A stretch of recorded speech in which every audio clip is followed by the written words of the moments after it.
Hi there. Welcome back to Tracy Talks Tech. I'm Tracy, and I'm so happy to see you again.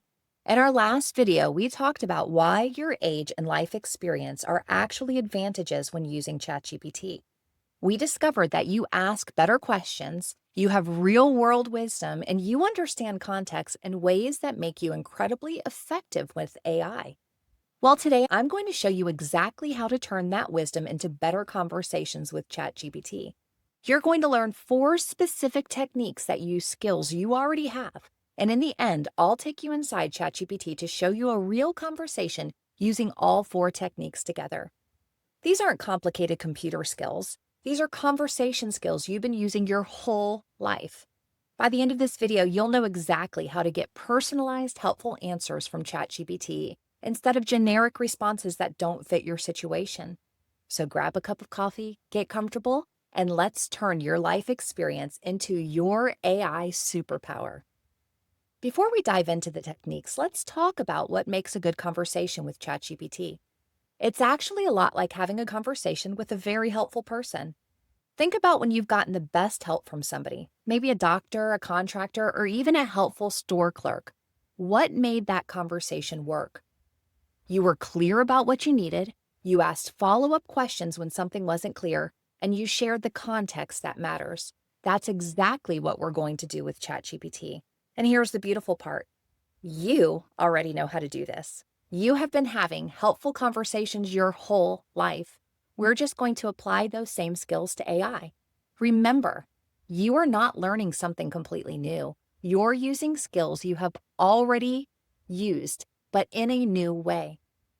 Your first technique is something you do naturally in conversations, asking follow-up questions. When ChatGPT gives you an answer, you don't have to accept it as the final word.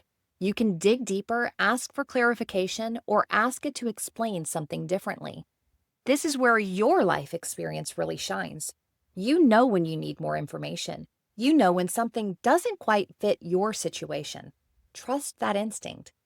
Let me tell you about a real example.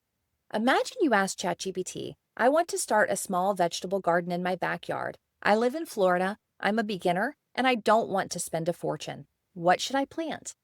Well, ChatGPT gives you a list of beginner vegetables like tomatoes, lettuce, radishes, but your wisdom kicks in with follow-up questions.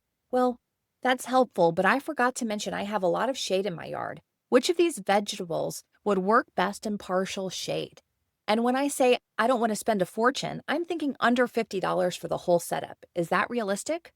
Now you get personalized, useful advice instead of generic suggestions. You recognize what was missing from the first answer and asked for the specifics that mattered to your situation. Sometimes ChatGPT will give you an answer that's technically correct, but hard to understand or apply. This is where your second technique comes in. Help me understand. You've probably used this phrase countless times in your life, with doctors, mechanics, or anyone explaining something complicated. It's a perfect phrase for ChatGPT too. Here's an example. Imagine ChatGPT gives you a technical instruction for backing up your phone photos. Instead of giving up because it was too technical, you could say, help me understand this better. When you say access my cloud storage, can you walk me through exactly where I click on my iPhone? And can you explain what cloud storage actually means in simple terms? I want to make sure I understand before I just start clicking things. This is your wisdom in action. You know it's better to ask for clarification than to make mistakes. You're not embarrassed to need more explanation. You're being smart. Now, your third technique is updating ChatGPT when your situation changes or when you realize you forgot to mention something important. In real conversations, you do this all the time. Oh, I should have mentioned, or actually, there's just one more thing. ChatGPT appreciates these updates just like people do. It helps the AI give you better, more relevant advice. Here's how this works. Imagine you ask, I need ideas for a family dinner for 8 people, something special but not too complicated. After ChatGPT responds with spaghetti and garlic bread or whatever it's going to respond with, you realize, wait a minute, I should have mentioned.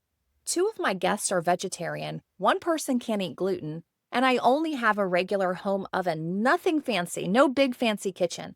Can you adjust those suggestions based on this?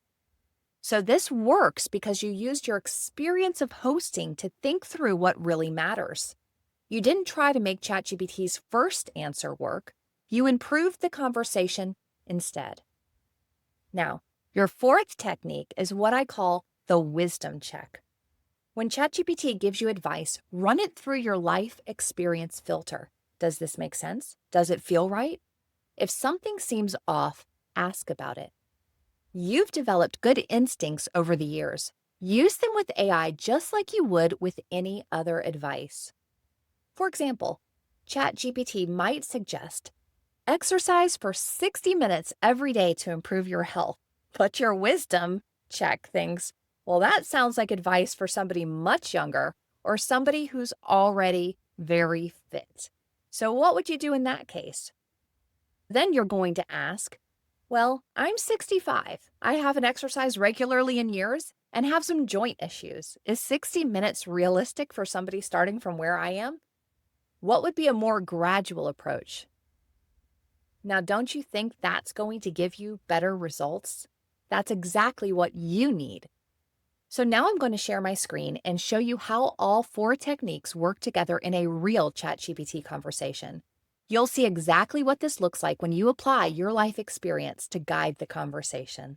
Okay, so now let me show you how all four techniques work together in a real ChatGPT conversation. You'll see exactly what this looks like when you apply your life experience to guide the conversation. I'm going to start with this question. My spouse and I are both retired and want to create a monthly budget. We've never been good with money, but we want to be more careful now. Where do we start? I think we can all use help on this, right? Let's see. That's a great decision, especially in retirement where managing a fixed income is crucial. So it's going to walk through a step-by-step process to help you understand. Step 1 is to know your income. Step 2 is to list all your monthly expenses. Step 3 is to compare your income versus expenses. Step 4 is creating categories for saving. Step 5 is track spending for 1 to 2 months. Step 6 is review monthly. So now what we're going to do is, since it gave a helpful but a very generic answer, we're going to use technique 1, the follow-up question, to make this more specific to our situation. So I'm going to put, you mentioned tracking expenses for a couple months. That makes sense, but honestly, we've tried tracking expenses before and always give up after a week. Is there a simpler way to get started? Now let's see what it does here. Totally fair and very common. Tracking expenses manually can feel like a chore, especially if it hasn't worked for you in the past. The good news, there are easier, lower effort ways to get started without feeling overwhelmed or giving up. Here is 3 simpler methods you can try instead of traditional expense tracking. Reverse budgeting, pay yourself first. Number 2, use a single credit card or debit card for everything. Number 3, use a simple weekly cash allowance. And a bonus option, bank account buckets, digital envelopes. Bottom line, if full expense tracking hasn't worked, don't force it. Start with a simple system that fits your lifestyle. That is perfect. That's wonderful. So now I'm going to use technique 3, the context update, because I realized I forgot to mention something important about how we handle money. I should mention that we mostly use cash, and write checks. We don't do much online banking. Does that change your suggestions? Let's see what happens here. Yes, thank you for mentioning that. Since you mostly use checks and cash and don't do much online banking, that definitely changes the approach, but that's not a problem at all. There are still simple, practical ways to build a budget and track your spending without going digital. So here it goes. Let's focus on low tech, paper based methods: envelope budgeting, spending log notebook, checkbook ledger. Bonus tip: use a binder or folder system. Summary: best starter method for you is either an envelope system, simple notebook or log sheet, or a monthly summary. So that sounds great. And finally, here's technique 4, the wisdom check, because something about these categories doesn't fit our life stage. So what I'm going to do for this is I'm going to type in the budget categories you suggested seem geared towards younger families. What categories matter most for people in their 70s on a fixed income? Now, look at that. We have a personalized, practical budgeting plan that actually fits our lifestyle and our capabilities. That's the power of using your life experience to guide the conversation.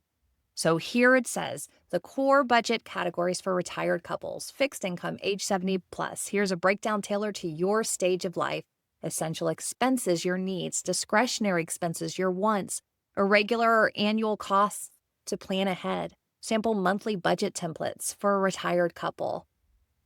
And then it even gives you an option of getting a principal worksheet. This is really amazing. In our next video, I want to show you some specific prompts and conversation starters that work really well for common situations you might face. We'll look at practical examples for health questions, family situations, home projects, and more. Until next time, be patient with yourself as you practice these new applications of your existing wisdom. You're not learning complicated technology. You're simply having better conversations. And that is something you've always been good at. I'll see you next time.